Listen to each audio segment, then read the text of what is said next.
40 chess. Yeah. 40 chess.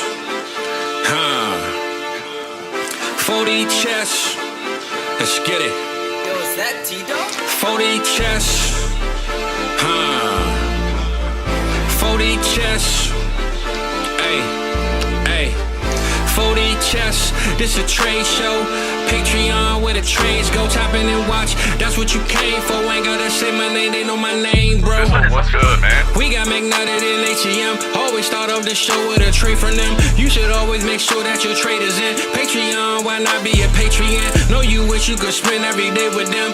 Tap in and say what you gon' say with them. South Harmon can fill up a stadium. Next time you log in, make sure that you bring a friend. We about to kick off, let the day begin. Go follow the socials. 40 Chess FF is posted. If your trade is an F, you get roasted. Go like and subscribe for the crew. Apple, Spotify, and the YouTube. You know Cooper got the warp too. Let us give you a walkthrough. 40 Chess. This is 40 Chess.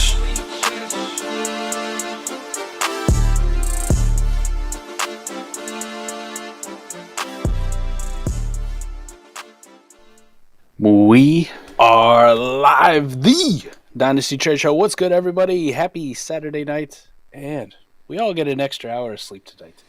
You know, time of year, we turn that fucker back. Just one.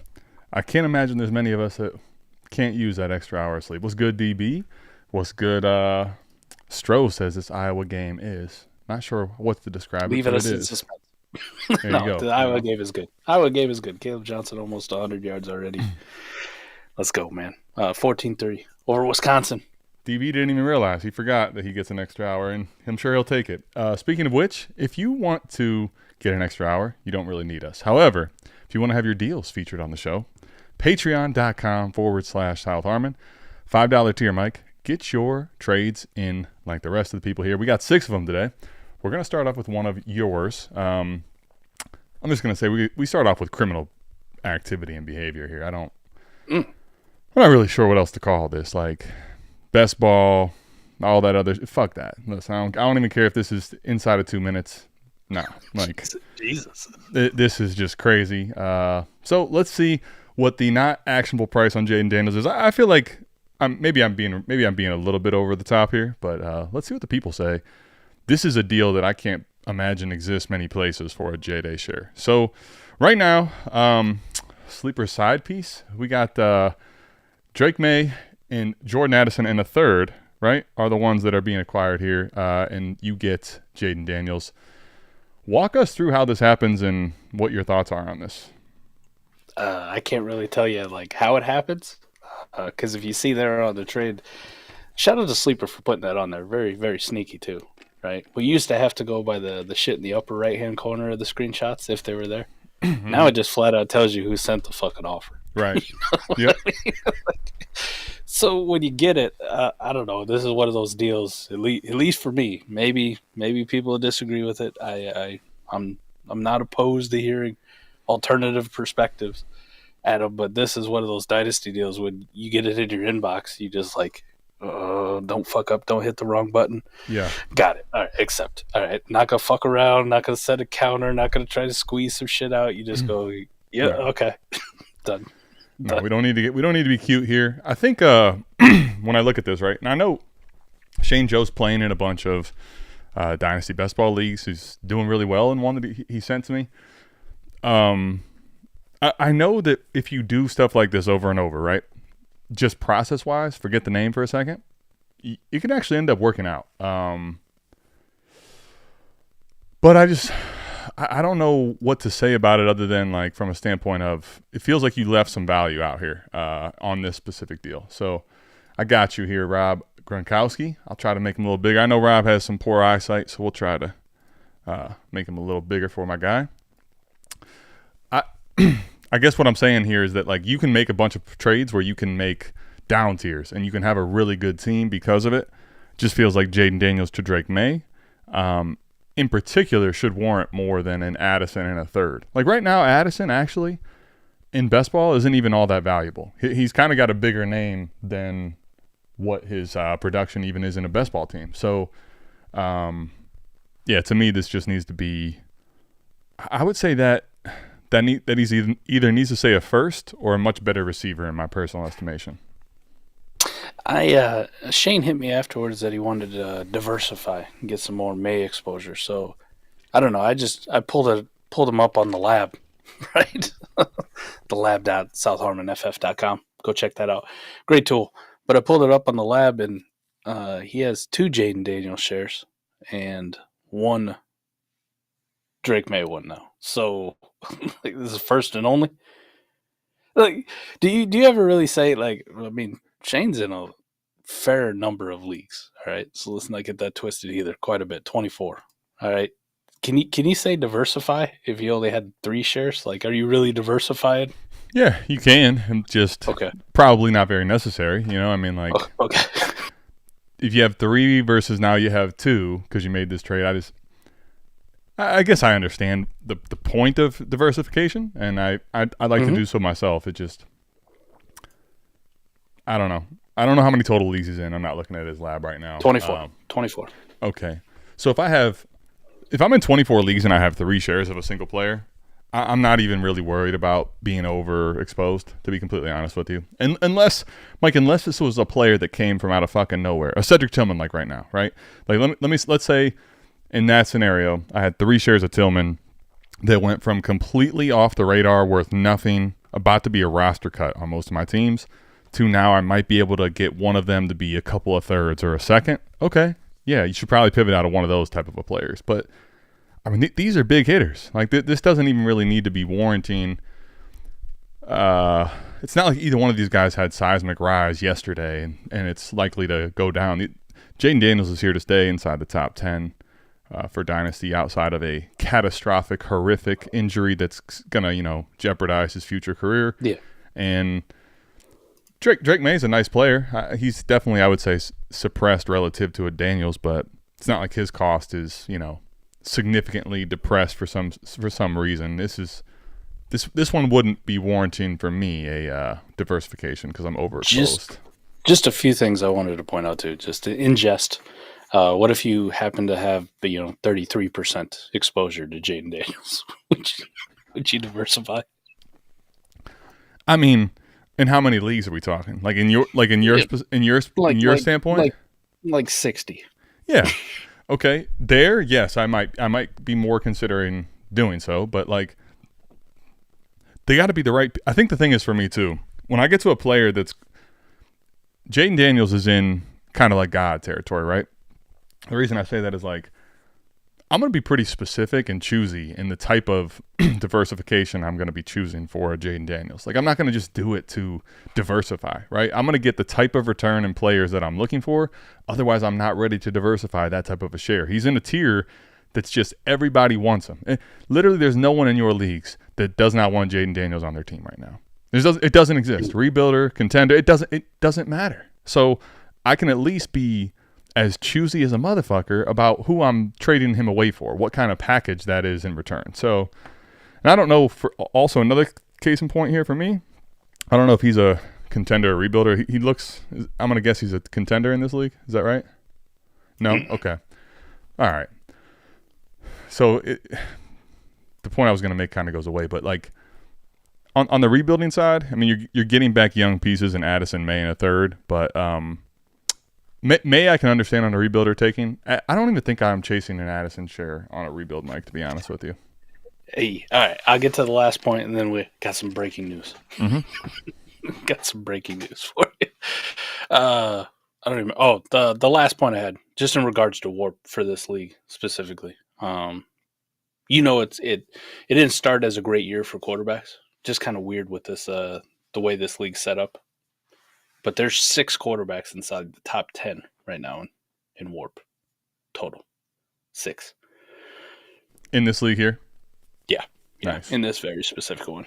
So, goddamn, man. To give up the elite of the elite.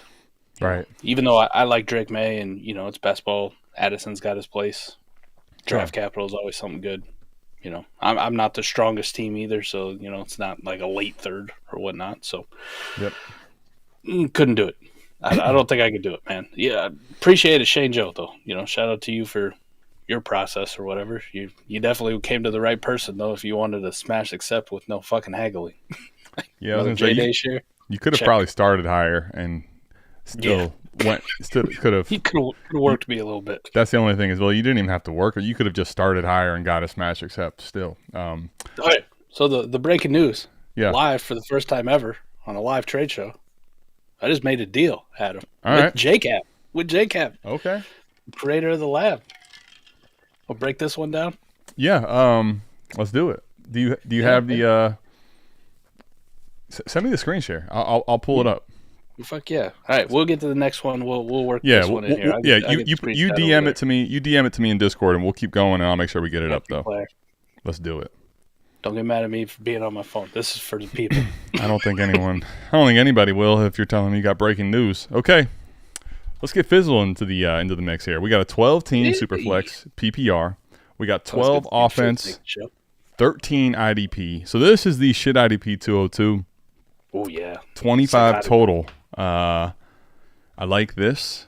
So here's what we got, Mike. This is a Puka Nacua, as well as Terry. Well, I'm sorry. Puka Nacua is being acquired for Terry McLaurin, a 25 second and 25 fourth. What are you thinking about this here? Like, I know you're big on Terry. Puka being back, obviously now possibly dealing with another injury. Where are you at with this trade here? Terry McLaurin, a second and a fourth in a best ball shit league, or are you looking at Puka here? So let's say this, all right, before we get to the deep context. If this happens in just about any other best baller lineup league, even as high as I am on Terry, I'm taking the Puka side. No question. Okay. No question. It wouldn't even be fucking close. That being said, with the context behind this, for people who don't know, we generally treat IDP as mid. Yeah. Like really, really, really mid. Nobody really gives a fuck, you know. And that's the case in most leagues. It is not the case in shit IDP 101, and it sure as fuck ain't the case in the even more juiced shit IDP 202. 202, yeah. And I think both you and I and anybody else who's in that league and been playing in that type of league for a couple years now can tell you the one thing that was surprising to almost all of us is how valuable draft picks are. And I mean all the draft picks. Yeah. Like 6 rounds worth. Because of those IDP players. Because of drafting dudes who are like returners, Adam. Like guys who just get return yards because there's such a boost to that in those leagues. So I'll say that with everything factored in there, I like Fizz going after his man. I'll say this though, the Terry McLaurin, the second and the fourth wins pretty easily. Okay. For me in that team. Okay. With you. I'm out here messing up by putting that out. Let me get that out of the way, and let's get. Yeah, we got like coding going on. I'm trying to get Mike's trade up on the screen for y'all, but not always as easy as it looks, or it's clearly not as good as it looks. All right, Mike, let's see if I can throw this up on the screen real fast. Yeah, there we go. Boom. And it's big enough for Rob Gronkowski. Yeah, Rob Gronkowski can't even complain about that one, right? All right, so Mike, this one here is Shady McNasty's.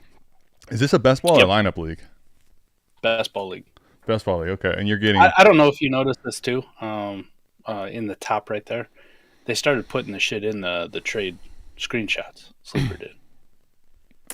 It's pretty awesome. That little gray real? text, yeah. So it says that. Yeah. 12-team Dynasty Superflex best ball. Yeah, you know what? PPR.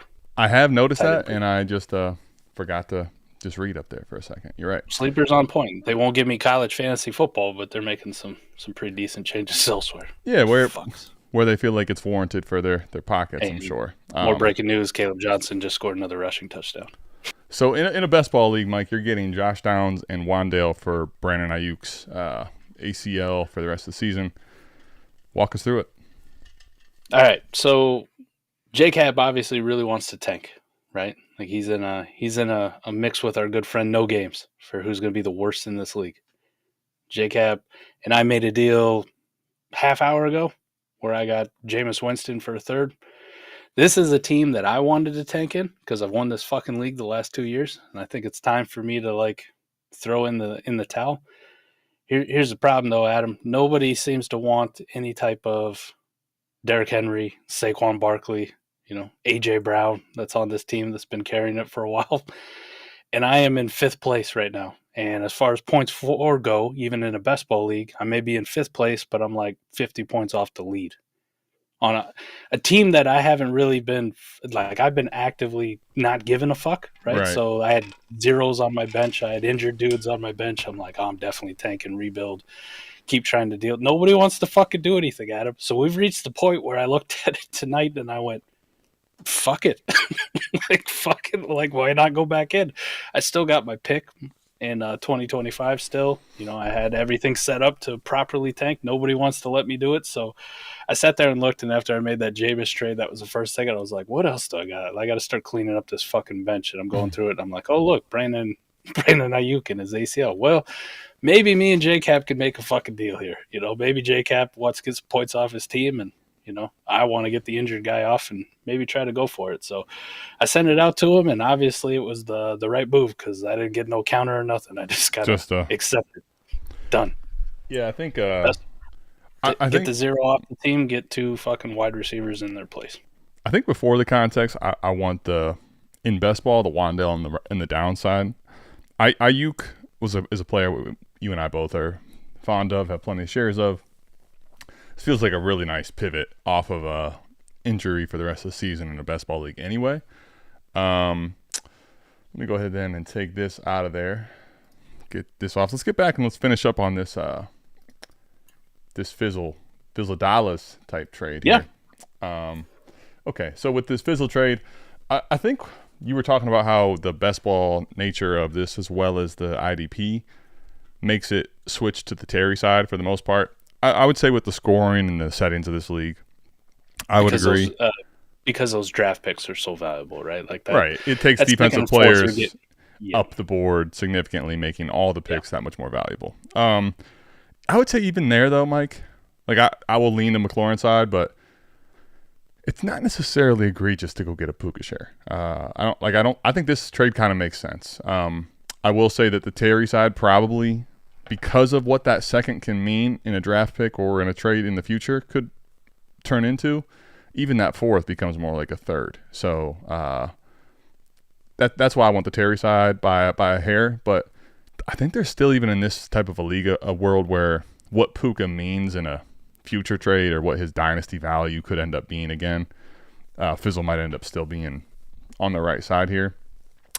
I'll just say this too. Even with that said, the last point here is going to be, to me, what do you end up drafting with that 2nd round pick? Do you trade it at kind of its market value? Because if you just take your swing on any one of the seconds, even with the defensive players on the board and on the horizon, could end up missing that big time. But I feel like the seconds in this league specifically, Mike, get a lot closer to a late first, or they all become like early seconds in a way based on how the values should go. Just to highlight the difference in it too, like just based on WARP. So of the top 50 players, Adam, only 3 of them are wide receivers. Only 3. It's tough for them offensive guys, especially the wide receiver position, just with the way the scoring is, the depth of the league, the whole works, right? Like the stud wide receivers don't really carry that much, right? Like they actually become, it's kind of inverted how normal IDP leagues are, where like the stud linebackers and defensive ends, you're like, I don't really give a shit anyways. You know what I mean? Like they're all kind of the same. Yep. It got flipped on its head where like the stud defensive players are the dudes who run this league. The stud quarterbacks still run the league, but wide receivers, running backs kind of got pushed to the wayside. Yeah. I mean, I think I could see where this works out for either side, but I do lean the 2nd and the 4th. The question here by our guy: would you prefer Puka if Fizz got a 3rd back? I would say that would make it a lot closer, frankly. Smash that, and then I'd go over to that side, right? Yep. Just because that draft capital is so damn good. Yeah, exactly. if you were to throw some draft pick back, a 3rd, that'd be great. Yep, be perfect. That 3rd round pick also becomes much closer. They're just all the class as a whole is deeper because of the defensive side of the ball. So, all right, let's get to the next one. Chris Godwin still being dealt, and Christian is acquiring Chris Godwin and a 1st from Satellito. Satellito? I don't even know what the hell. I don't know what I am. Satello.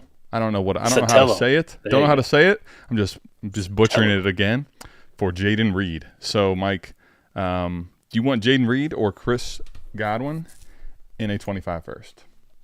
Just in a vacuum, I don't really like acquiring injured players that much, and Jaden Reed's had moments, but that's kind of really all it's been, Adam. Like, moments. There's no real consistency ever to his game. Like there isn't. I don't think that we should expect him to really get super consistent either. Right.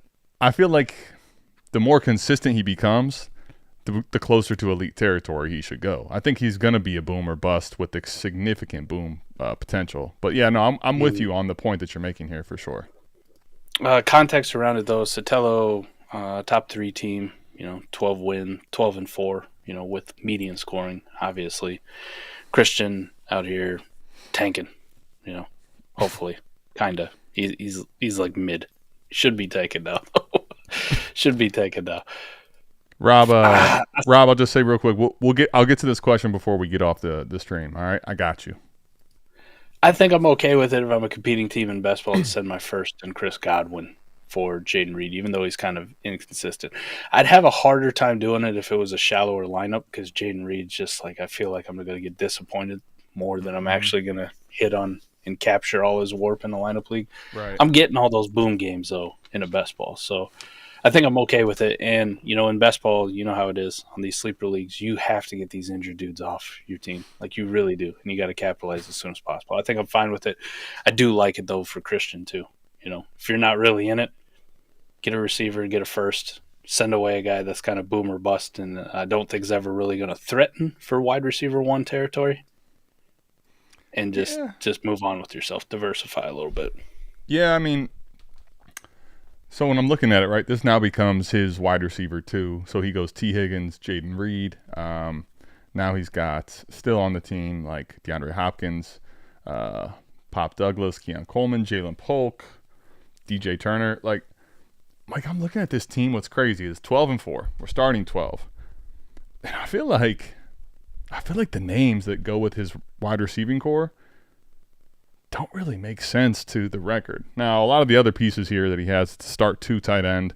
He's got Bowers, Andrews, Freiermuth. He's got Rashad White, Dobbins. Like I guess he's got Kareem Hunt. He's got Tyrone Tracy. He's got some solid players, but I still feel like his team is not quite there, if that makes sense. He's going to make the playoffs, but I feel like in this scenario, I'm almost a little bit more inclined to take Christian's side based on what I'm seeing out of both of this. Like, it's not a trade I love making. I don't like getting off of Jaden Reed and getting a hurt player like Chris Godwin, whose probably value is going to continue to decline.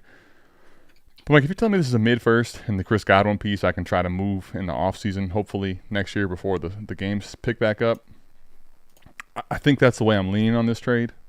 I feel like I could go either way on it. It kind of makes sense, but I don't know. I just feel like Sotelo's team doesn't quite give me enough. Like there's enough to be desired on his team to feel like I'm pushing my first in and pushing away a guy like Chris Godwin for just Jaden Reed. I mean, we saw earlier in the season Jaden Reed like really take off and shoot up dynasty ranks, and people go nuts for him. And then these last 2 games have kind of been poopy, and I don't know. It just always feels like that's kind of where he's going to be. The target volume is never good. I mean, it wasn't good last year. It's not good this year. You're looking at a guy who's 17.6% target share. Like, in what fucking world do you value somebody who's only getting 17.6% target share in close to wide receiver 1 territory in Dynasty? On the Green Bay offense, I guess, this year. Like that's. I guess, man. I mean, he's 66% on the fucking snap share too. Like, this is a wide receiver we're talking about, only playing 66% of the snaps. That's the crazy part. Like, all the concerns this offseason, Mike, really haven't gone away. That's the crazy part. But his boom games still do exist. Like, how many wide receiver 1 weeks does he have right now? Jesus, man, worse than I thought. Only 2. Is it? I was going to guess 2, honestly. Because wide receiver 1. Now, how many wide receiver 2 weeks are we talking then? 2. Two additional? 1 weeks. Nope. Oh, wow. So you're telling me he's a wide receiver 3 every other week? So he was 1, 53, 42, 2, 25. So just missed. Okay. 25 again. Just So missed. those are not technically wide receiver 2s, but right there. All right. 73 and 61. Those are weekly finishes, man. He's going to be boom or bust. I mean, finishing wide receiver 1, and you say wide receiver 1 and wide receiver 2 overall. Yes. Those are going to fucking win you a week. That's what skyrocketed him, right? That's what pushed him up into this kind of Fugazi territory. But when you really dive into it, yeah. In all reality, is he actually, to be completely clear, after I just listed it off, the target share, what you say, to be completely clear with it, Adam, I'm going to ask you, is he really worth much more than a mid to late first by himself? I would say no to that. He's not worth much more than that. I do think he's worth that. I think one of the things I think context wise to keep in mind is there was a time where a lot of that production was guaranteed to be kind of poopy with Malik Willis at the helm. Mm-hmm. But it's still ultimately shit, man. We got Jordan Love banged up. I mean, I don't know that Jordan Love's going to be 100% healthy all season either. I really like Jaden Reed. I think he comes with they use him in a specific role. He's going to be boom or bust. And that's where in best ball, I do like it from the standpoint of, man, those wide receiver 73 weeks, hopefully you can eat a little bit easier because you have built your team around a player like Jaden Reed, right?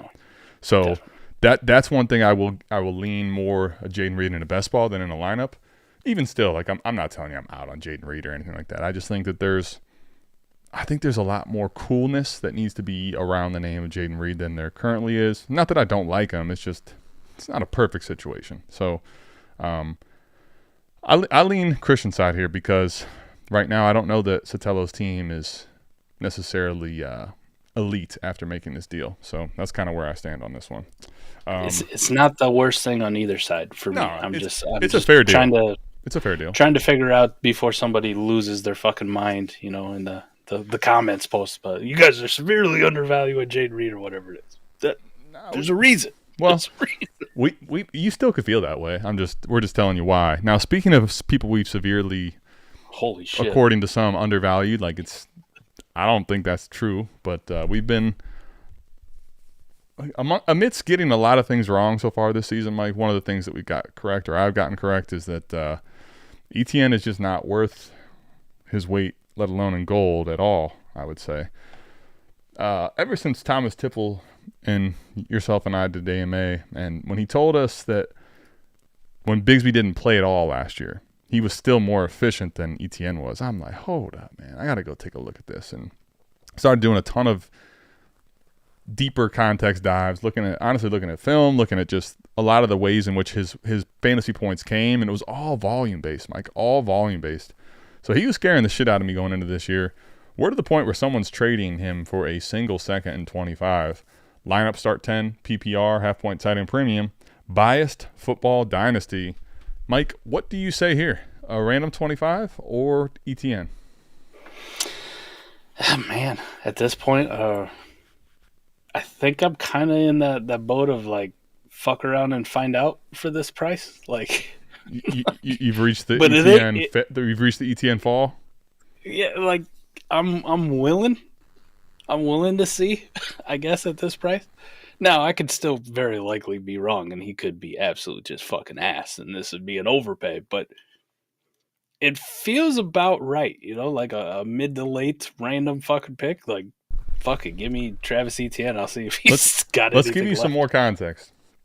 Let's say the team acquiring him was 8-0, and you're telling me this is a fucking 211, 212 locked in. Definitely. Fuck it. Send it. Why not? Let's go. Dude, how crazy.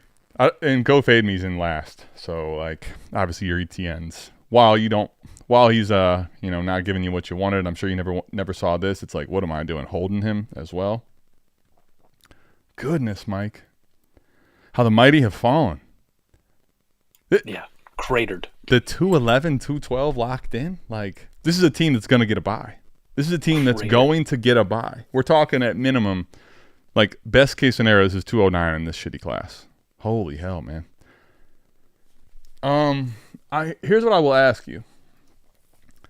Because you're so good, like I think if I see this team as 8-0, there's probably not much else he could find a way to do with that second round pick.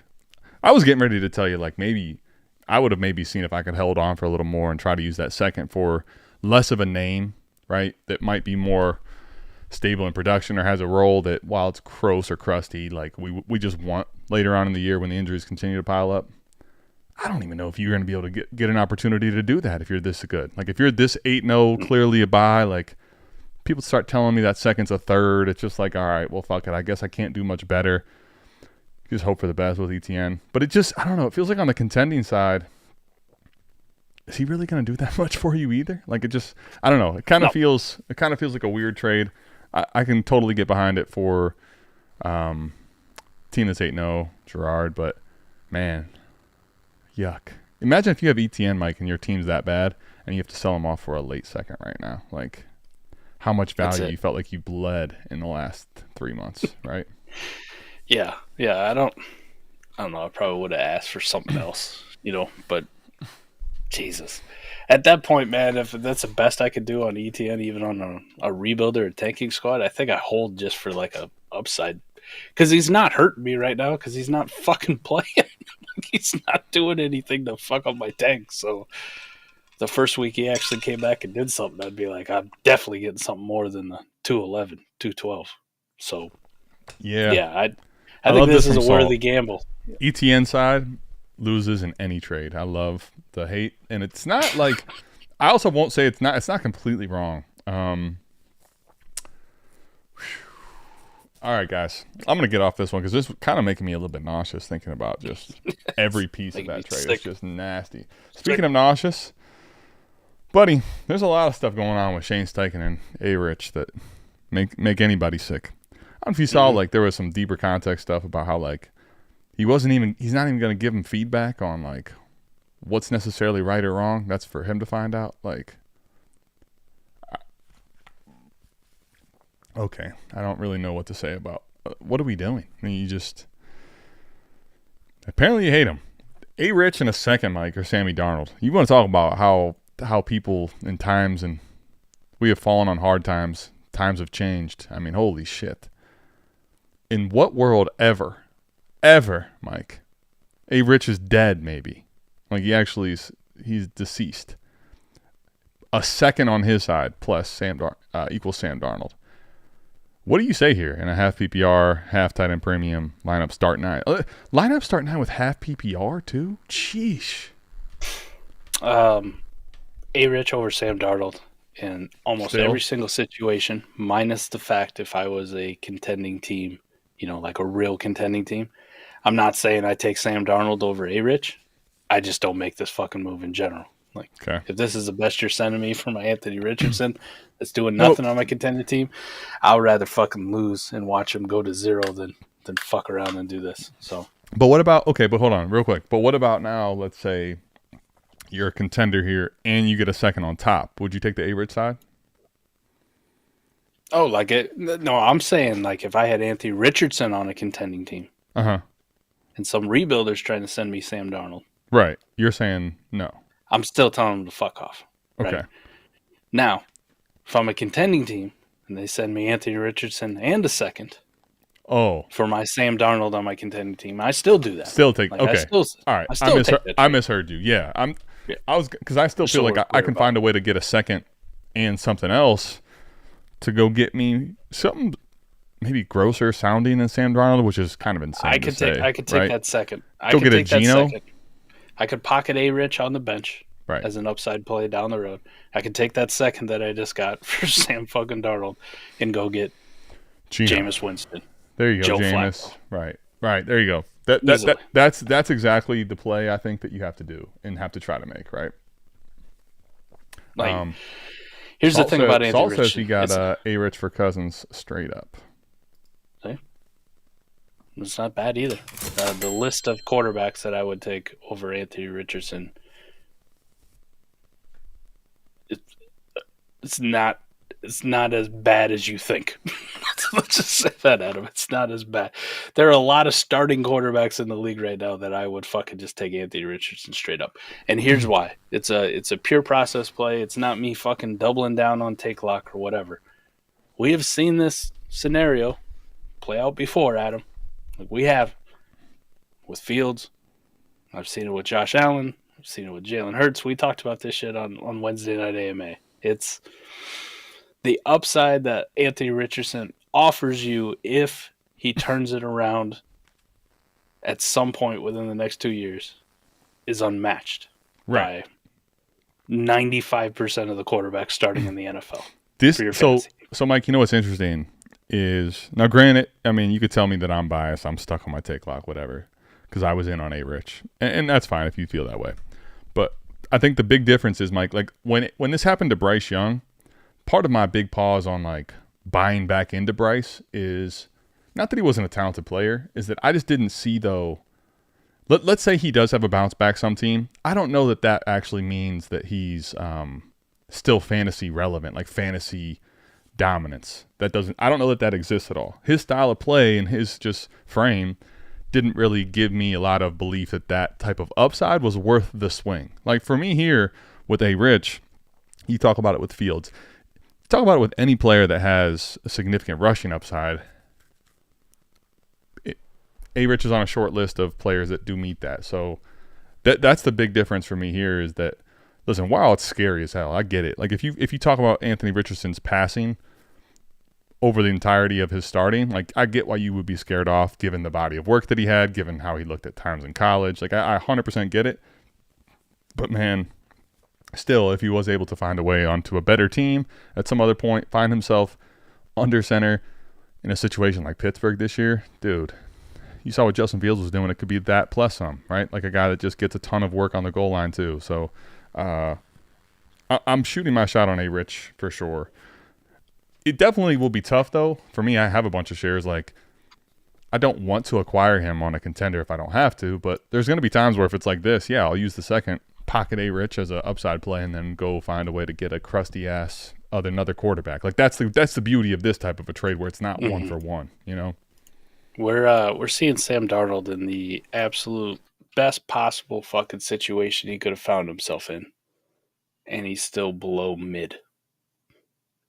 Think about that. And the worst part is trending. I feel like trending down a little bit still. Like, not that he's horrible. Not that he's horrible. I'm not trying to say he's terrible. I feel like we're maybe looking at him a little bit too rosily, if that makes sense. Yes. All right, Brandon Aiyuk is back.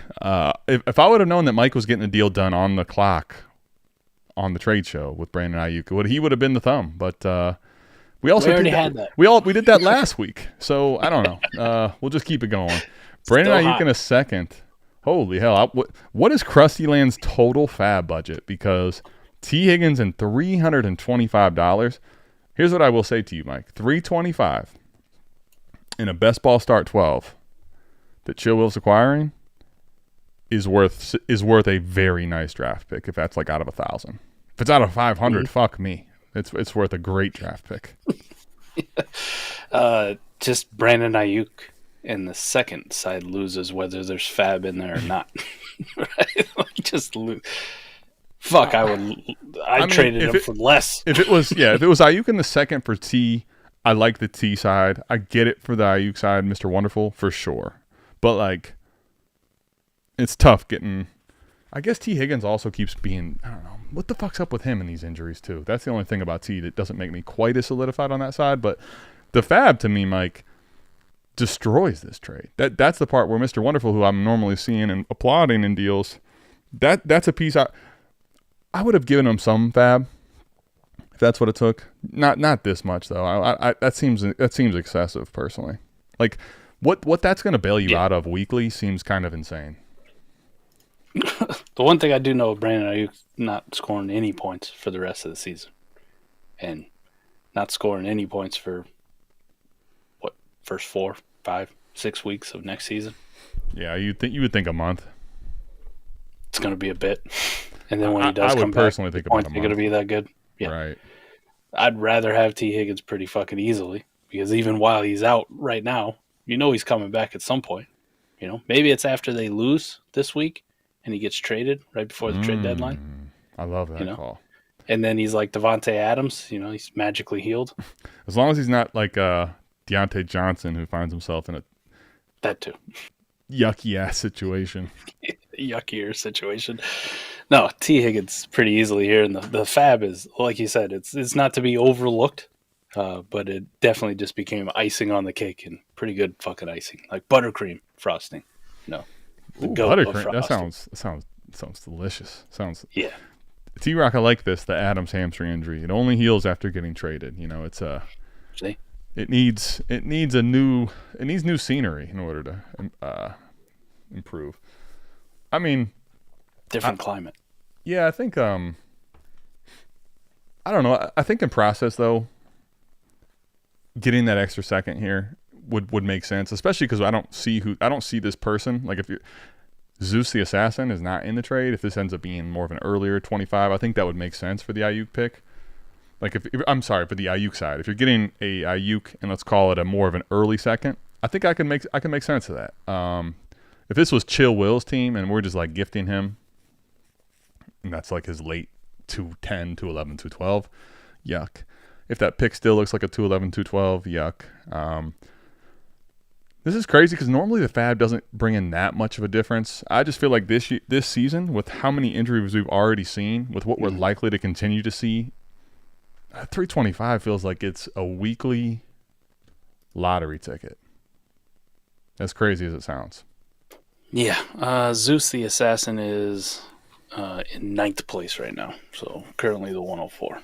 All right. I can get behind that. So if you're telling me it's a 204, like I think it makes sense for the I think it makes sense for Mr. Wonderful. I just feel like the fab throw in, like if you told me there was no fab, I think this trade would make sense. That much fab kind of feels like it's where I'm like, Mike, I wouldn't be able to do that. If we were just talking back and forth on this trade, you're like, here, I got to get off my Brandon Aiyuk. Come on, Adam. Like, what is it going to be to get T? You give me that Zeus Assassin pick, we can go our separate ways. Call it a day. That 325 fab just ain't gonna. It's not coming your way, big dog. You're gonna have to give me something else for that. Yeah. need something more, man. I need another second or something like that. That seems like a lot of fab, bro. It seems like a lot of fab. Yep. It is a ton. It's a ton. And it's a ton. In best ball leagues, that makes a world of fucking difference here. Especially in Krusty Land. 5, I feel like weeks.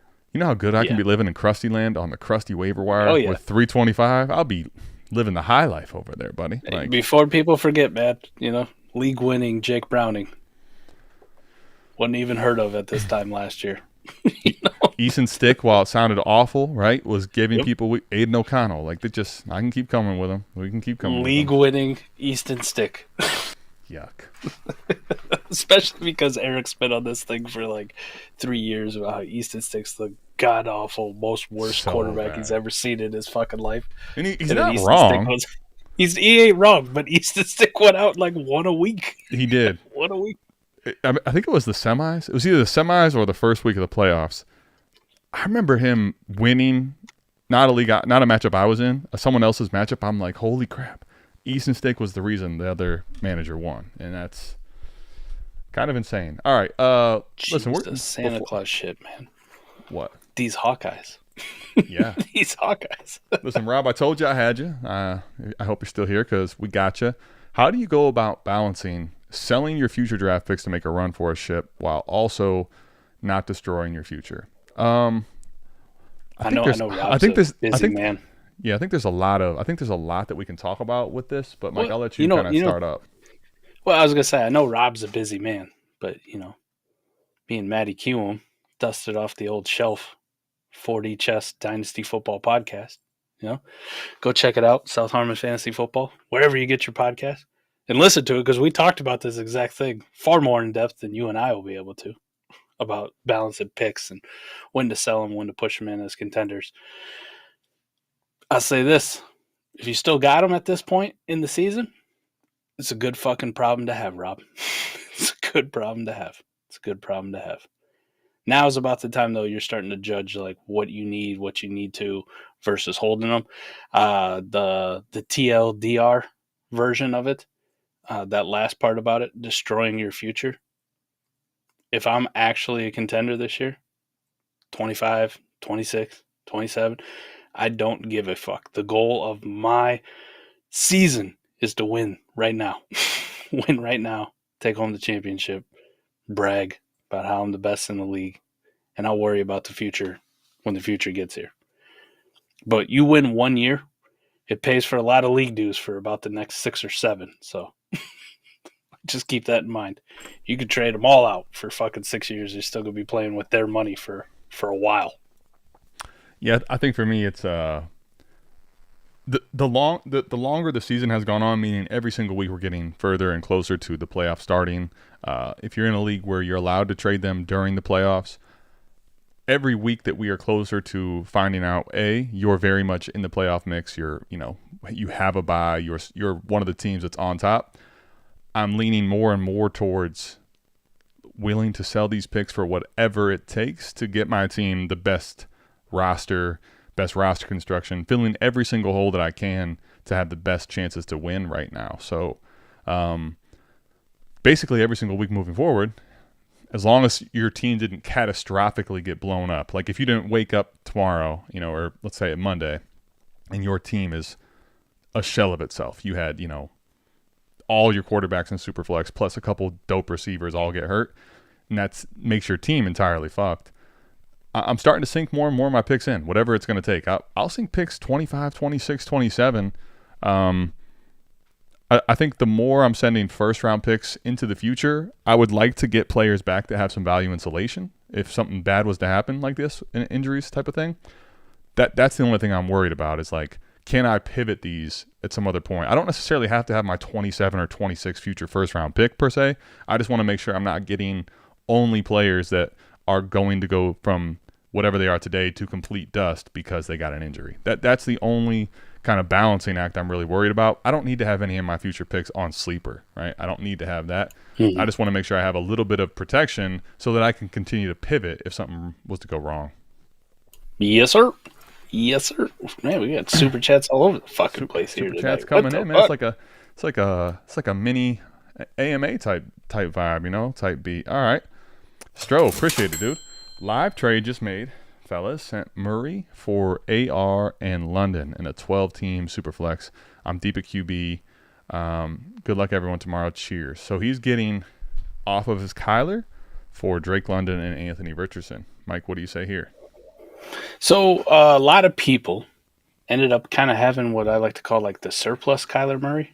You remember how bad that value was there for a while, and people were snatching him up in deals and like. So he was down in that 5th round range, right, in Superflex drafts. It's crazy. When Stroh says he's deep at quarterback, I can see a scenario where that happens, like where you had Josh Allen and you might have drafted Jaden Daniels, and it's like, when the fuck am I going to play Kyler Murray? Right.